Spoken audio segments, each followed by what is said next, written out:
Hello friends, this is the third video in the series on the medicine wheel. It's Saturday, November 24th, and previously today we filmed another video specifically about the moon cycle that we're entering in with new moon tomorrow.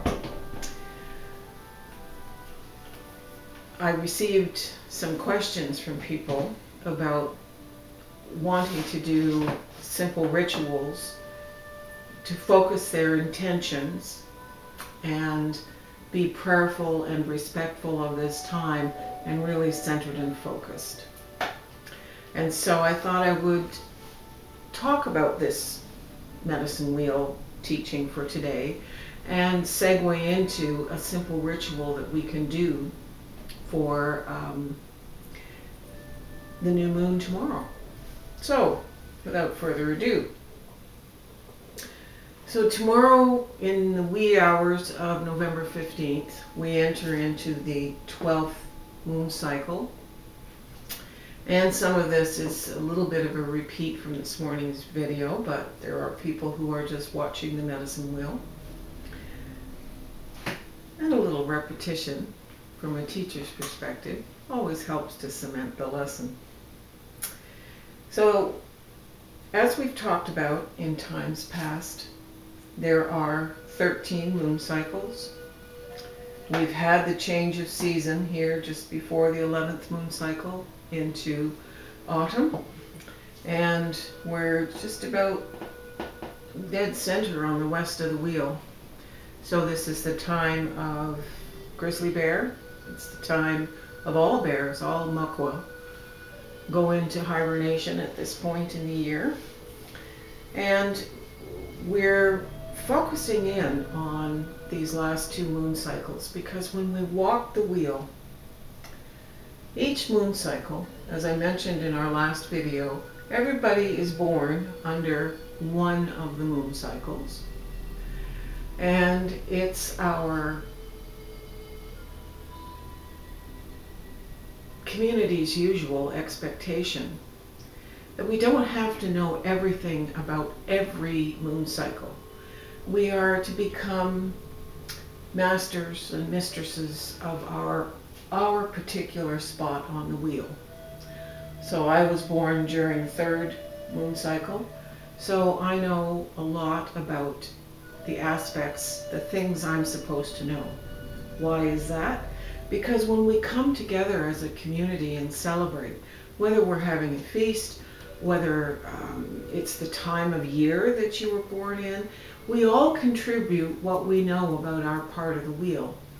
So everything is covered. It's considered a gestalt because statistics would tell us that if you have enough people, more than 13, most likely every moon cycle is covered. So it is important, though, apart from knowing the attributes of your own moon cycle under which you were born, that you understand the flow of the wheel. So our New Year's, which we're rapidly coming up upon in just over a month, is considered winter solstice, the longest night. And in the reading this morning, one of the cards that came up as a message from the ancestors was, wish upon a star. Because on the longest night, we have access to the star people, the ancestors from which we were born and to which we shall return. So every one of these moon cycles, every month that they relate to, has different animals associated with them, different elements, different crystals, different medicine plants, different astrological connections, and so on. You become master or mistress of your own, but when we walk the wheel, this is considered a full year. So this is New Year's Day. We come around and spring equinox, summer solstice, autumn equinox, and right back around. So we've been building teachings. As I mentioned last time, that we are looking at the wheel as if we're flying in a drone above it. But in fact, Brian, could you grab my something for me, please? Dearest? Brian's on-screen Vanna White moment. I've mentioned that we're looking at it as if we're flying over it. But in fact, this is the same perspective. And if I turn this sideways and pull it this way, this slinky represents going around the wheel year after year after year for as many lifetime or many years in our lifetime as we have. And consequently, we are looking at gaining knowledge, maturity, wisdom, compassion, love, and these are all attributes that the grandmothers of each of the moon cycles have. So sometimes, because of the way life manifests for us based on our choices, community circumstances, karma, we find that we get to a certain time of the year and habitually things may go a little south, so to speak, that we don't have a good response. So this time of year, between the end of the year and the winter months of the new year, a lot of people have seasonal affective disorder. They feel disconnected, they feel intolerant of family, they worry about past issues coming up again, and some people really sink into a place of isolation and despair. So if you know that as you go around the wheel that this is something that might possibly happen again, it's an opportunity to look to the teachings of the grandmothers ahead of this time. So the previous grandmother, the one whose moon cycle ends today, is Walks Tall Woman. So this is about integrity, respecting self, walking your talk, being good with your word, following through. Gives Praise Woman is asking you to look back and to have gratitude for what's happened in the prior 11 moon cycles. Because one of the ways to stop the issue of depression, anxiety, and the downward cycles that can come in the winter months is to be centered and focused in 24 hours at a time, and to maintain gratitude. So Gives Praise Woman is about gratitude. This particular moon cycle, let me get my reference sheets here, just to give you exact, precise knowledge.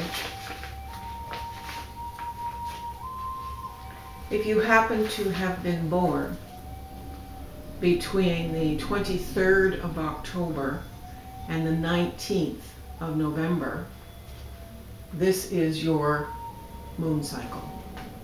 Now, it doesn't start and end on those dates every year because, of course, the skies change. But that would be the moon cycle you would be attributed to at birth if you fell between those dates. So this moon cycle is called Cold Weather Moon. The totem is moose, and the clan is turtle for many people. The spirit keeper is great grizzly bear. The colors, if you were gathering a sacred objects table, ribbons on a powwow shirt, that kind of thing, you would have silver and medium blue ribbons for your sacred objects. The chakra is the throat. The healing plant is skunk cabbage, which, if you follow Mi'kmaq healing traditions, a Mi'kmaq elder, Lori Lacey, uses skunk cabbage for diabetes to get people food controlled and not insulin controlled. Earth is the element, and of course, as I mentioned, gives praise woman is the grandmother. The sun is the planet for this moon cycle, and there are crystals and other attributes. That's a big discussion. Let's just stick with the simple things. So I was asked to give the information with this new moon coming, what kind of rituals. And I've been talking in my other videos about the rituals that we would need to utilize at this time of year, particularly with this year. Why am I giving this information? Well, at 12:07 a.m. tomorrow, so 7 minutes after midnight on Sunday, it's the super new moon, meaning a new moon in perigee. So it's a shamanic journey dream. November 30th, so when we come to the full moon of Gives Praise Woman, it's a penumbral lunar eclipse on that full moon. So different expanded ceremonies are helpful here. And finally, when we're in the 13th moon cycle, it's a super new moon again in perigee and a total solar eclipse on December 14th, just before winter solstice. It's rare to have these powerful correspondences overlapping the new and full moon. So, how do you prepare? How do you celebrate such wonderful new and full moons? And for this part, I'm going to have Brian focus down to my hands because I've got some ritual objects out. That's Brian's second Vanna White moment there. So I have in front of me some fabric to make a small medicine bundle. This is an example of some red cotton fabric, which we typically use to wrap sacred objects in doing special ceremonies. One can use black cotton, one can use white cotton or muslin, just factory cotton. But it needs to have nothing in it that's polyester or plastic or anything of that nature. No elastic. It has to be a natural fiber. So it could be linen, it could be burlap. But we typically use cotton. I have a little piece of cotton crochet thread and a number of items that are going to go into this medicine bundle. So I'm going to show you how to make a medicine bundle. The very first thing you're going to do, I hope people can see this, Brian, take a little piece of paper, and on the one side you're going to ask the Creator for the things that you need.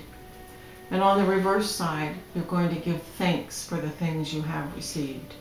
And you think about this. Think about this carefully today before you make your bundle. You write these things down, you fold it up, and you put it inside. I'm going to use the red cloth today. And then we add things from nature. So the first thing I'm adding is a little piece of birch bark. Just a tiny little piece of birch bark, representing the tall standing people.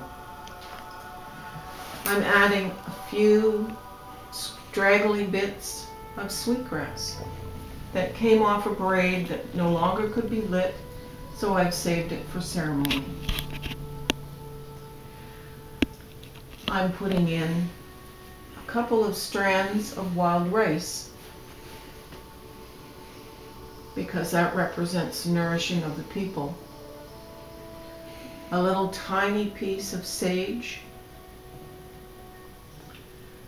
some cornmeal from some Mayan corn that was gifted to us by an elder, because corn is one of the three sisters, again about nourishment.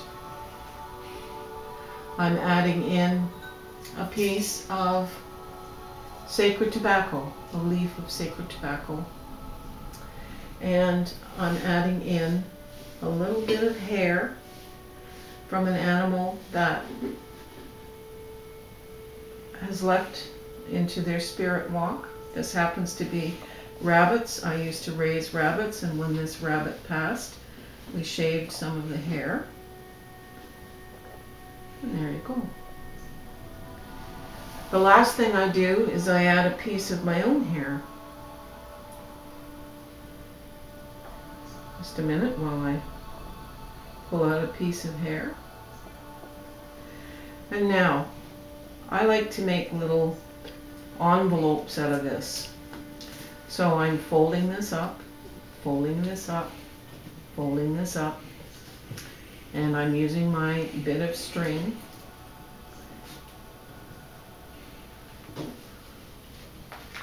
and I'm making a little bundle.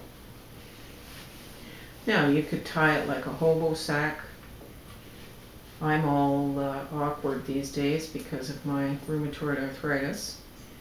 But basically, you tie it off tight.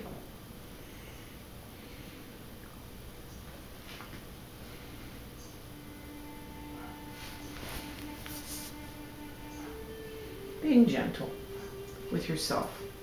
Okay, so now we can come back up. So here we have our little bundle. What do you do with it? Well, for me today, with this bundle, Brian will make his own later. We're going to do a smudge, do the prayers. We had already smudged earlier today before doing this, so we didn't include that in this particular video. But we are going to then tomorrow, because I have about 24 hours. It's a day before and a day after the new moon, but I really do like to wait until after the official time.